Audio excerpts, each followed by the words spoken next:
Hello guys, I'm gonna deploy a CI/CD pipeline with Terraform. So I am starting with main.terraform file, which is empty. I have an index.html file and a buildspec.yaml. I have a folder called website. So currently I'm on main.terraform. So before that, we need access keys. So how do you get your access keys? So probably when you do AWS configure, you can enter the access keys here. So I have mine already set up. So I'm going to skip this part. Uh, to check whether your AWS CLI configuration is working or not, you can do AWS EC2 describe instances. I'm going to use profile Santos and reason as US East 1. I should see no reservations or no any EC2 instances, which is as expected. So my profile Santos is set up. So first of all, I need a website. So my website is a simple file called index.html. It says hello from Genes. Okay, that's what it says. I'm going to close it. And now I'm going to add buildspec.yaml. So the buildspec YAML says what to do when the build trigger starts. So I'm going to start with version 0.2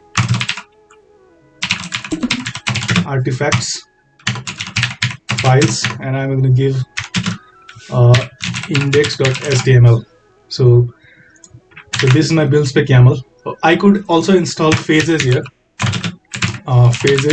Phases could be like deploy.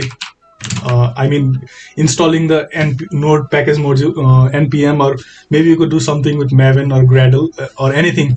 So it's basically just a bash script running over here.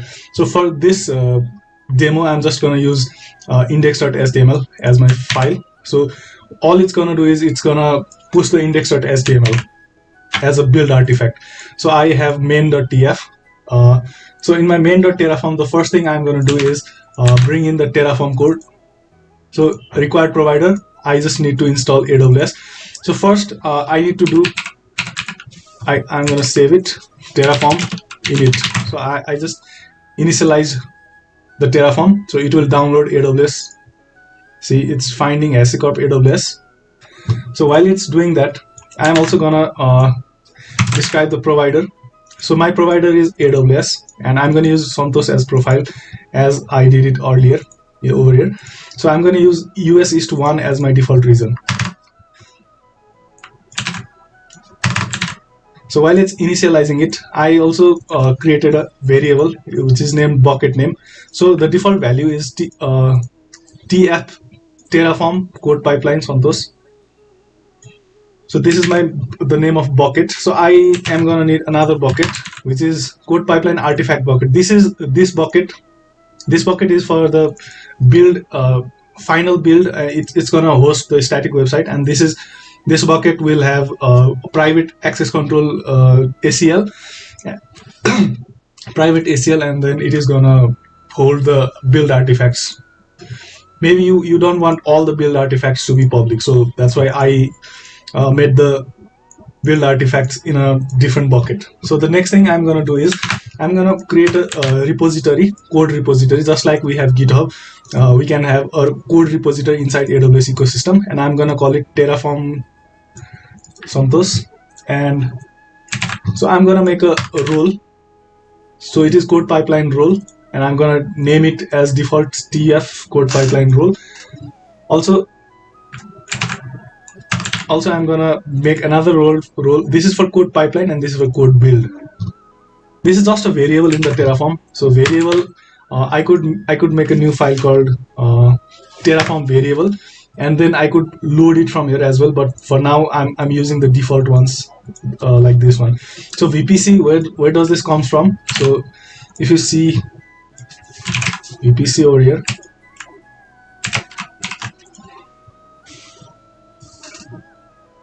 So I do have a default VPC, so 1F in Singapore. So most probably when I'm going in North Virginia, I should get the 6b2, 0676b2. Yeah, I get the 0676b2. This VPC, I'm gonna copy paste it over here. So after the VPC, I'm gonna need a bucket, which is artifact bucket. It's not the public bucket which hosts the static file, but so I'm gonna name var, which means variable.CodePipeline. So I've referred it here. So this is gonna be a private bucket. So next, I'm gonna make another bucket. Let's make another bucket. I'm gonna call it. It's the same type, right? AWS S3 bucket. It's the type of the resource, and the name of bucket is going to be CodePipeline bucket. And what it is going to have is bucket. So bucket equals to var dot bucket name, because this is the variable. Where's my variable? Bucket name. So this is the name of my bucket, and then I can have a policy. So policy is deprecated for now. Shows a cross line, but still I'm going to use it. So for the policy, I can give a policy. So this is strange, but trust me, this is a policy. So this person enforces Terraform to treat these things as a JSON document. So we have a version statement, and this could be anything. This is optional. I'm allowing all the resources for S3 get object, and the resource is S3 var.bucket name. Inside the ARN of the bucket, I'm going to allow all objects to all the resources. So this is made up public. This is the objects of the bucket are made public over here. So the next thing I'm going to do is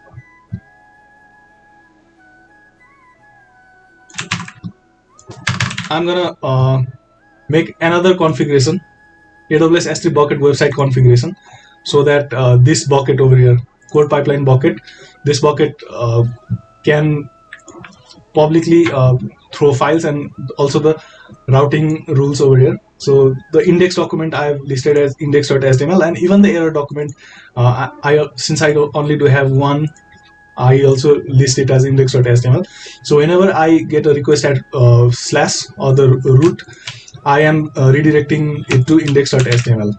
So the next thing I'm going to do over here is AWS CodeCommit repository example repo. I'm going to make a new CodeCommit repository inside the AWS ecosystem, and I'm going to name it as var.repo name. So if you see the repo name is tfcp santosh. So this is the repository name. So one more thing, I'm going to do AWS IAM role, CodePipeline role. So I made the role, I just made the role, and I put the inline policy over here. So what it's gonna do is everything related to CodePipeline, I can assume the role. So I just made the role over here. So now I'm gonna define the policy for CodePipeline role. So let me define it. So AWS IAM role, CodeBuild role, var.CodeBuild role. This comes, I've predefined it over here. So assume role policy. So this is the policy. STS assume role. This is for the code build, whereas the previous one is for code build. I just made the roles. So this policy just says assume the role. It doesn't say anything. It doesn't say allow something, disallow something. It just says assume role. It just says assume role. So the actual policy. So let me build the actual policy.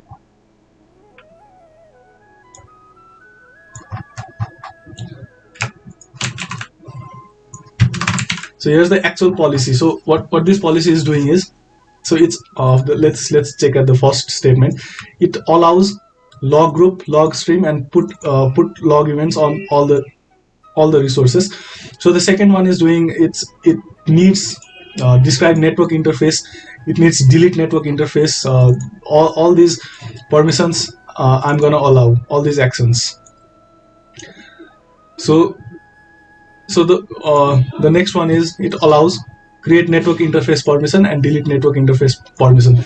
So if you don't add this delete network interface permission whenever you do Terraform destroy, so you will not be able to delete the network interface. So this is necessary thing. So resource for all the network interface, I could create network interface and delete the network interface for these inside this ARN. So condition string equals. So this is my subnet. I copied the subnet ARN. So if you see a subnet, it should be 982.021.982. So it should probably be this one. This one. 982, yes, it's this subnet. So I copied the ARN from here. So it gives the necessary permission for code build. So code build has to spawn EC2 instances. It has to put log events, network interfaces. So all these permissions are allowed. So here's one more thing: code pipeline bucket and code artifact bucket. So I've given the permission to the code build instance. The policy is I can even in the code pipeline bucket, it's the artifact bucket.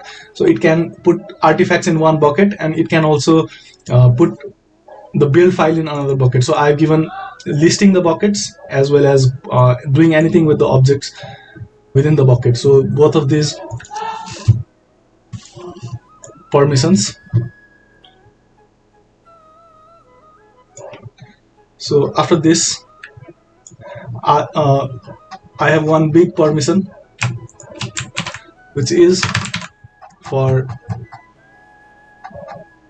code pipeline policy. So this policy is going to be attached with code pipeline role, and the previous policy is gonna attach with code build role. So there are two roles. So please do not get confused with it.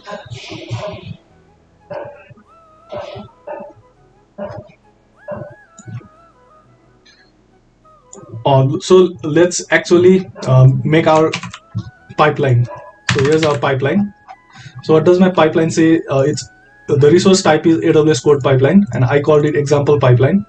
So I named it example pipeline. So the role ARN is going to be AWS IAM role CodePipeline role.arn. So the CodePipeline role, which I previously defined, which is this one. This is the CodePipeline role. So I have artifact store as S3. So which S3 bucket? CodePipeline artifact bucket, not the CodePipeline bucket. So here's one stage, and I named it as source. And this the owner is AWS and the provider is CodeCommit. So I named it as version 1, and output artifacts SRC. So if you go in the CodePipeline artifact bucket, you will see a folder SRC. So inside SRC, you'll see a folder example pipeline, and inside example pipeline you'll see the artifacts in the SRC folder. So I have a configuration here. Repository name is var.repo name. So this repo name I have created, I have used this one. And where is this used? This is used inside CodeCommit repository. So the branch name I have put master. So there's one more stage which is known as build. So I named that for the action I named it code build, and the category is build. Owner is AWS, provider is code build. So if you see the provider was CodeCommit. So in this build stage, the provider is code build. So input artifacts is SRC, because this is the output artifact, and whatever this outputs, so this is gonna take it. So version I put it 1 for no reason. Output artifact. So build output. This is the name of the folder where it's gonna put inside the artifact store, which is CodePipeline artifact bucket. So configuration, it's just the name of the project, CFC project. So actually I named it this way, but there isn't any I could actually decouple it into variable at the top, but the best practice is I have to define the project first, right? Build for the build. So I'll do it in a while. So leaving this aside, I have another stage called deploy. So I named it S3 deploy. Category is deploy AWS on S3. Input artifacts is build output, because I'm gonna take whatever the build stage builds. Maybe it's gonna install Maven, Gradle dependencies. It's gonna install Node modules and all those stuff. And maybe it's gonna export some build files. Whatever it builds, I take this as input in the next stage called deploy. So this is my code pipeline infrastructure's code. So let's actually build the uh, code build project, because I have named code build project as CFC project. So actually I'm going to build it right now. So AWS code build projects, I'm going to name CFC project, name CFC project. It shows CFC project here, but what I could do is, instead of this, I could do this thing dot this thing dot name. So this is the same thing, right? So I could do this as well, but for now let's do this. So I've written the description. I have set 5 minutes as timeout, and service role is code build role. So code build role, I've given the service role here, and you could see I've given the role here as code pipeline role. So I've made the role. So this role assumes this policy. STS assume role assumes these policy document. So here are two policy and two roles. So the role is assuming the policy. So if I go down here, so I've made the code build project. Now let's create the output. So output is going to be AWS S3 bucket website configuration. So this is the website configuration. .website endpoint. You can also try autocomplete .website endpoint. So let me save it. So I have written the infrastructure, which is like 467 lines of code, but since I had previously done it, I just copied it from another window. So I have these infrastructure as code. So let's see. I've initialized the Terraform. After initializing the Terraform, you can see the Terraform this provider has been downloaded. So let me init again. This initialization is because maybe I have used some dependency, maybe they need to be downloaded. So let me initialize it again. So I've used the provider AWS. So let me check whether the infrastructure has already been spawned. In the US East one, I'm going to check a TFCP Santosh bucket. So let's go to S3.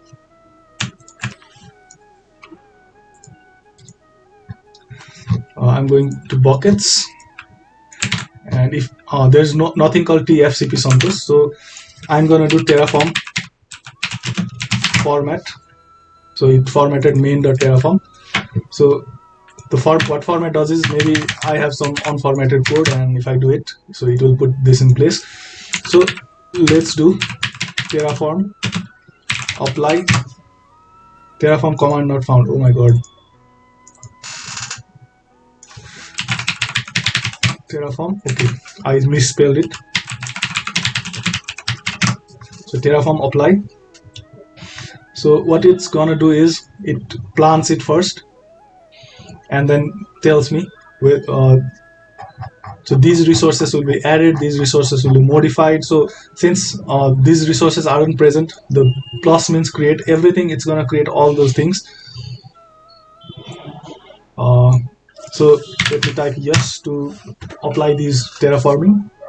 So what it's doing is, it's creating a code commit repository. It's creating a role. It's created a role for code pipeline and code build. It's created an artifact bucket. So now most probably if I refresh it, I should probably see these two buckets are made ready for me. So code pipeline, inside code pipeline, I am expecting one code pipeline in here, example pipeline. So it's apply complete resources, 10 resources has been added for me. So every time if I have to change something, for example, instead of this example pipeline name, so pipelines, if I modify it as pipelines, so I'm gonna Terraform apply again. So let's see what happens.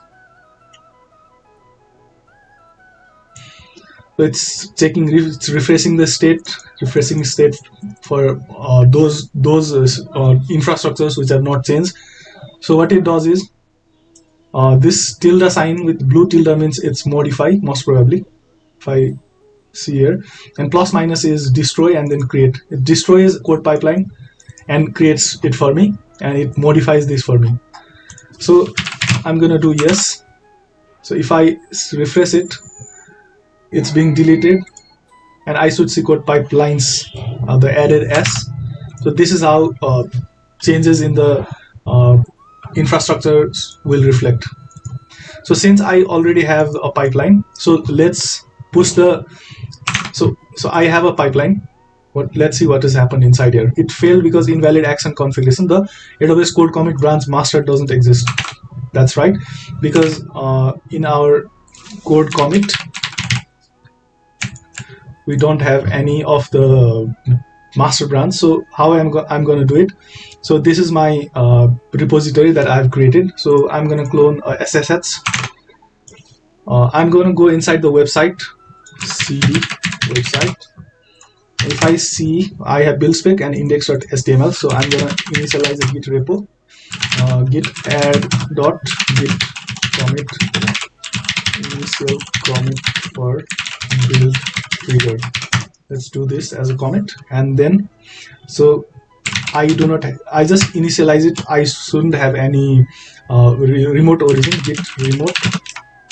Let's see if I do have anything. So git code commit. Okay, I do have. So git. So let's do rm-rf.git. Since the code commit for so I just removed the git settings if there was some still git stuff.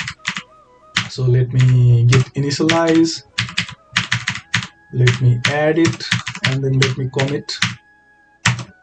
So I just committed. Now if I see if I do have any remote, there is no any remote repository. So I'm gonna clone SSH.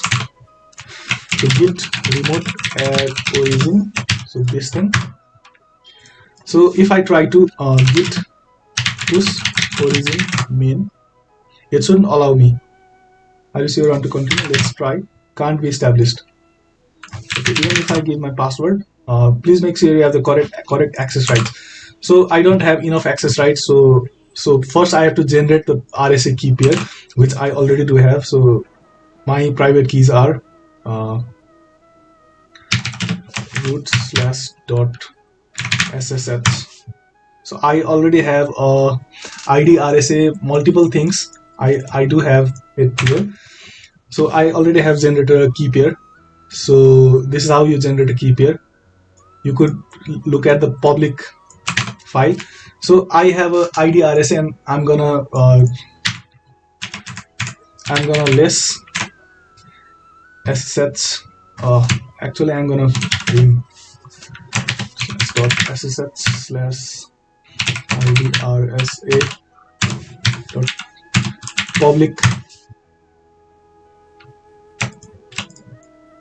So I'm going to copy this. So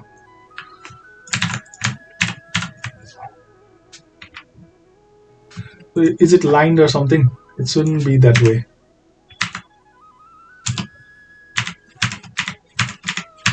So it's on a single line. So this is my public RSA. So this value, username hopefully there's my email address as well.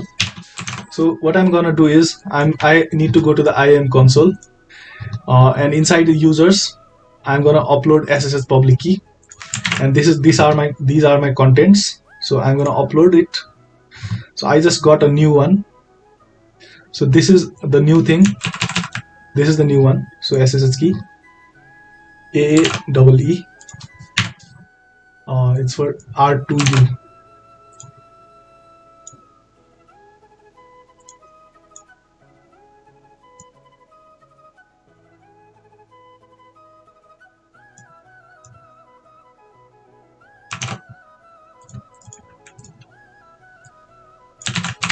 Let's see.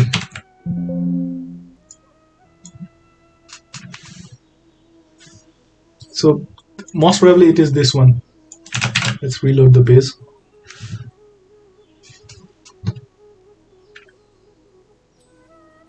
Most probably it's this one.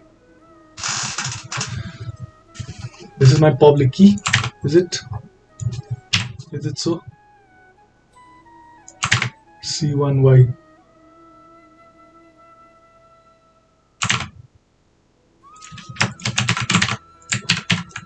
Okay, maybe I'm wrong about it. So let's just copy this. Let's just copy this inside. So this person and this person. So what I'm gonna do is I'm gonna open bash, or maybe I could just do it inside here.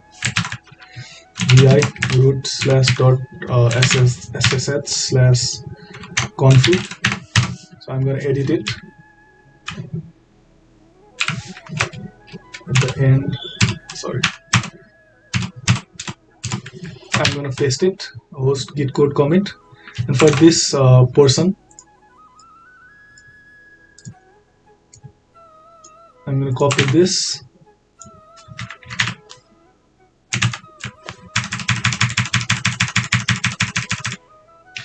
Actually, I could. This is a dumb way to do things, guys. So actually, I need to do DW to delete the word, and I'm gonna paste it. Well, I pasted example again since that was on my clipboard. So I'm gonna insert and paste it. I'm gonna put a space over here. So every time it sees a git code commit anything, it will use this identity file codecommit.rsa. So it's not the case. In my case, it's so it's ID RSA. Right, and quit.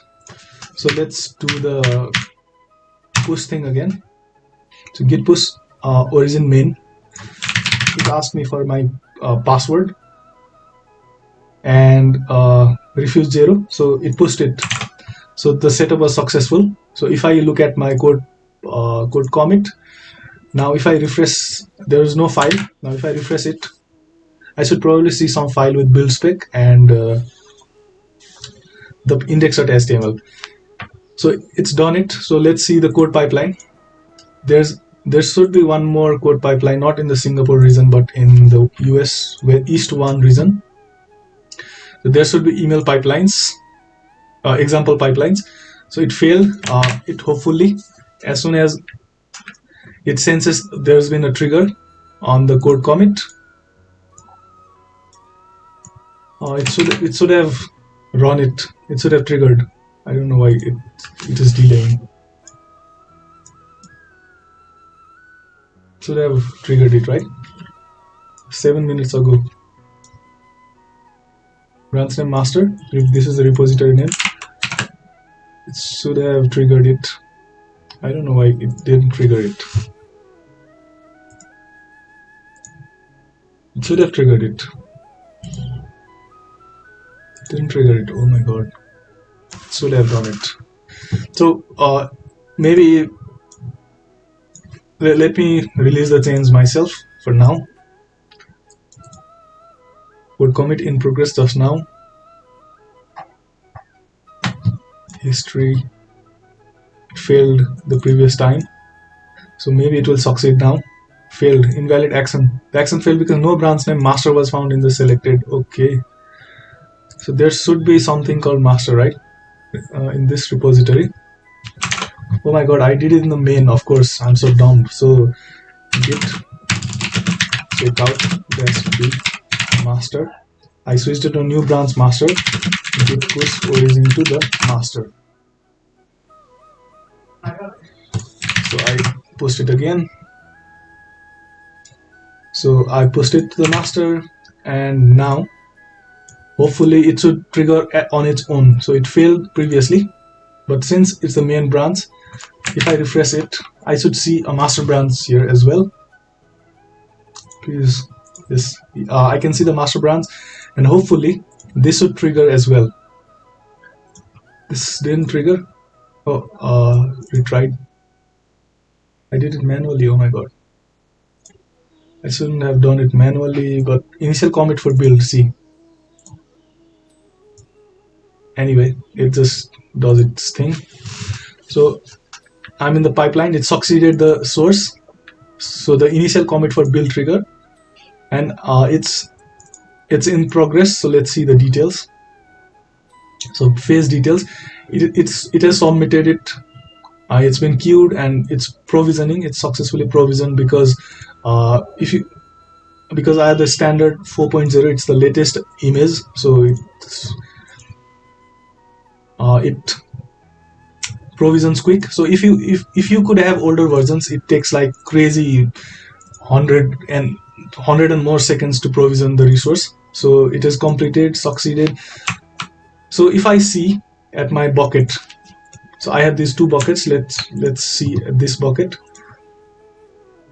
So this bucket, it doesn't have any object yet. This is the actual final static web hosted bucket, and this is the artifact bucket. So this artifact should have some file. It has example file. So here's the source.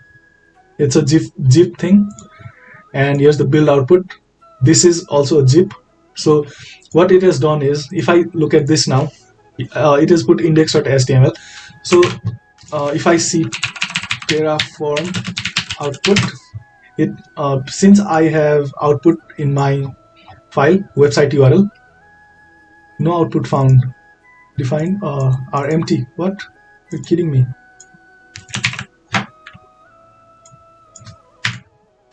Let's apply it again. No configuration file. Okay, so I'm inside the website folder. That's why it didn't give me any that's why the output was empty. So I go at the root one folder back. So Terraform output. So it should give me the output. Website URL should be shown, most probably. Yeah, it's here. So I copy this thing, and if I go over here, I put the dot. It should probably so. Oh my god, this is so it. Oh boy, we have wasted my time. It should probably show hello from Genesis. Yeah, it shows. So next time, hello from Genesis solution. So I just git add commit next trigger.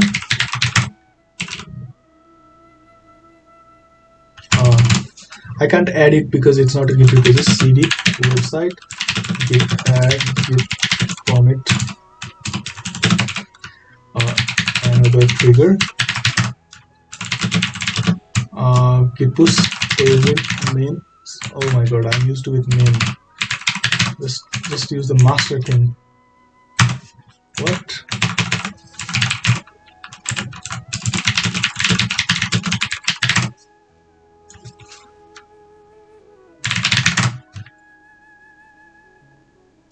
So it's pushed it to the master. Hopefully this time I don't have to. So if I refresh this, Ctrl+Shift+R, it's still hello from Genesis. But if you see the code pipelines, most probably it succeeded in the previous build. But I hope it will trigger on its own. I don't have to manually trigger it. So if I see code commit, I can already see it. but I have no idea why this succeeded, and maybe I should wait a little while. History, initial commit.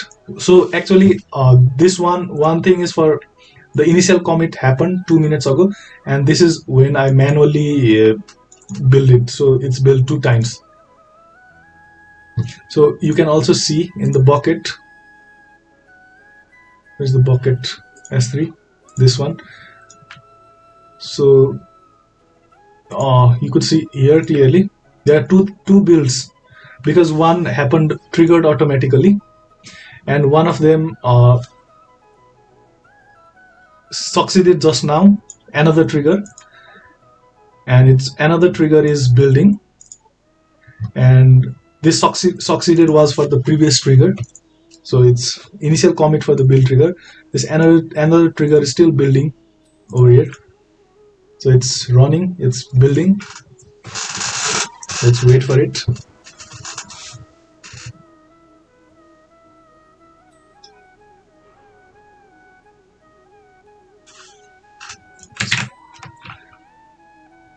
So every time I push hello, previously it was hello from ZNS. If you see it here, it's still hello from ZNS, but as soon as the build ends, build is taking time. I don't know why. So let's see the details, where it's stock phase details. So it's completed actually. Build logs, it succeeded. So pipelines.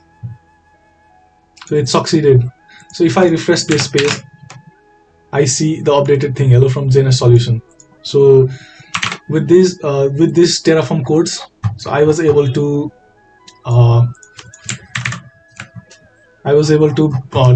so if the next time I need Angular build or React build, I just need to update my build spec YAML. So you can find code build spec YAML for React build. So let's do the first thing what I see. So yes, you just need to copy the build spec YAML and paste it over here. So it will use the public src package.json app spec YAML, and it will copy the scripts. So for now, this is enough.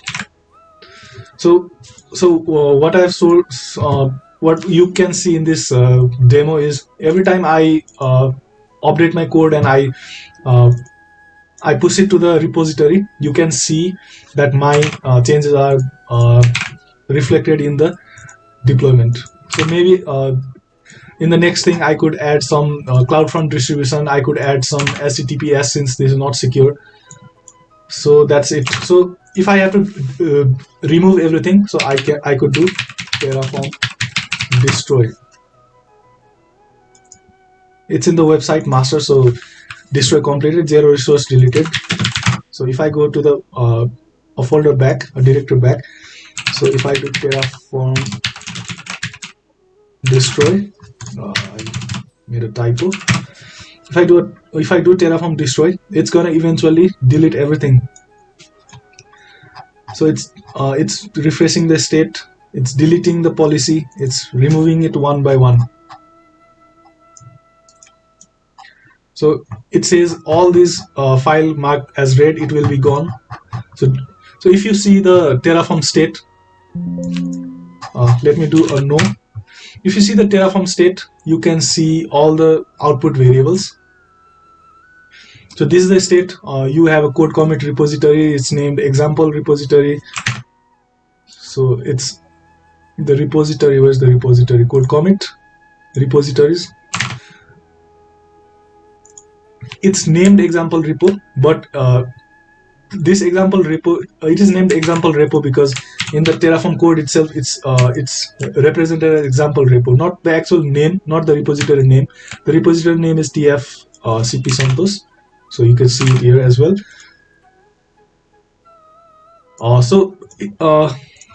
If you see in the Terraform state, you can see all the resources. You can see, let's check the S3 bucket. So you could see there's a TCP Santos S3 bucket over here. So okay, this is the role. Let's see some more S3.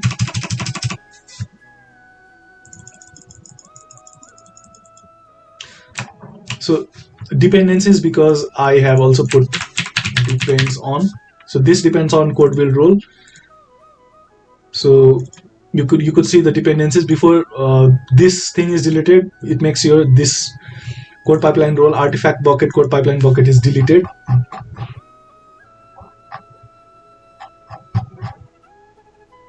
So this is my Terraform state for now. So I'm going to close it, and I'm going to do Terraform destroy, and we'll see the state file after we have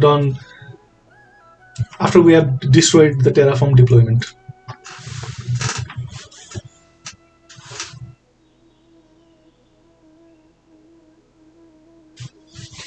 Now let's do a yes. So it's destroying it for me. It says deleting S3 bucket. The bucket you try to delete is not empty, so let's delete the bucket as well, the bucket files. So I'm going to delete the index.html.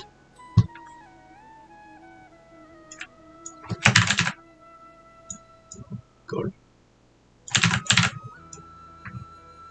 It's deleted, and I'm also going to delete all the 3 stuffs in here. Maybe I did a not so appropriate thing. I should empty the bucket from here. I just deleted it. Close. So both the bucket are empty. Most probably I should be able to destroy. So if you okay, if you, it showed the error on only 2 things. So if you see the Terraform state, now you only have 2 buckets. So this bucket is for AWS S3 bucket for code pipeline bucket, and this is for AWS S3 code pipeline artifact bucket. So only these 2 things are reflected in your Terraform state. So as the buckets are empty, let me destroy this as well, and we'll check the Terraform state again. So it's planning it. It's checking whether it can delete it or not. So I put a yes. It's destroying, and resource 2 destroyed. So now if I refresh this page, it should give me an error because this thing doesn't exist. So as expected. So S3 management, if I refresh it, this should be gone. There are no nothing that matches TF. There's nothing, no bucket as such. So I have created. So even if you see this URL, you should see access denied, not found. Yeah. It works fine. So we have created a commit code pipeline and code deployment stages with Terraform. Thank you so much.